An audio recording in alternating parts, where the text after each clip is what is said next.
of Information, Media and Broadcasting Service Wednesday convened its monthly press conference where it updated the public on the latest government activities and the progress in addressing the needs of the Gambian people.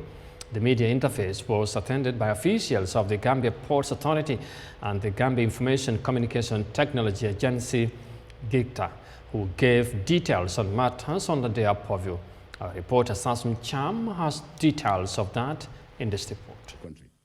On the side of the ferries, the African Development Bank, also in their support in doing the climate risk assessment, provided $20 million grant support in December 2022 to prepare activities that would add value to the main project, because they advised that it's good to expand the port infrastructure in Banjul, but there are ancillary activities which will go to add value, things like the ferry services.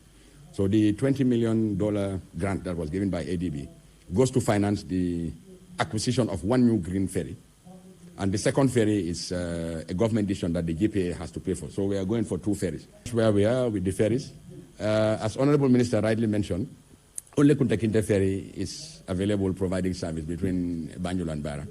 And Kanilai has been subjected to major repairs and is currently dry dock at the Banjul shipyard. The regular government media conference through the Ministry of Information, Media and Broadcasting Services is designed to maintain constant communication with the public on government-initiated programs, policies and implemented activities towards addressing the needs and aspirations of the Gambian people. While speaking on his institution's implemented programs, the Managing Director of the Gambia Ports Authorities, Usman Jabate, gives update on the signed Ports Concession project between the government and the Turkish port operator Albayrak. The project is expected to foster efficiency in the port management and will also greatly impact service delivery and improve operational turnaround. The Gambia Ports Authority boss spoke on the main highlight of the concession agreement between the two parties.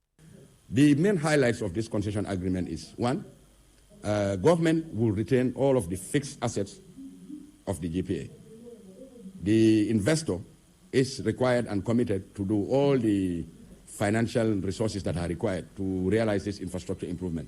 And there is no investment from government, no financial contribution from government. As well, government and the GPA will be wearing 2 hats in the sense that the model is structured in the manner of a landlord and a shareholder. Landlord meaning we concede the port facility to the operator to come and do the investment and operate the port. Shareholder in the sense that we hold 20% equity in the venture, in the special purpose vehicle that is established. Now, all of the operative staff that are involved in cargo handling operations, almost 80 to 90% of the current GPS staff, will be transferred into the SPV under the same terms and conditions of employment. Now, government will get to realize and improve infrastructure such that deeper draft vessels that are calling West Africa will also call Banjul. This will address a fundamental constraint that Banjul has in terms of the draft restriction. Usman Jabate also dwelled into the port's expansion initiative in Banjul, while emphasizing on the challenges faced in the implementation process. What is peculiar also in our expansion is in Banjul, other than anywhere else in the Gambia, people own land in perpetuity. I think this is one of the colonial legacies that we have inherited.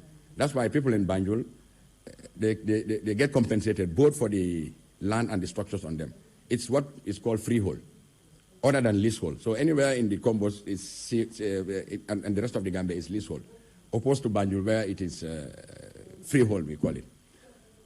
It's challenging to acquire property in Banjul because of the attachment people have to their heritage. And thankfully, we were able to successfully negotiate and just acquire the portion, about 22,000 square meters, that is close to the main port. And the residents were relocated to Kachikali under a compensation package that was mutually agreed. The concession project seeks to foster efficiency in the port management and all other services within the ecosystem. It will also provide quicker delivery of goods and services, significantly improve the operation turnaround, time of doing business at the Gambia port. The project is also expected to introduce cutting-edge technologies from the very start for enhanced seamless operations at the ports. Reporting for African News,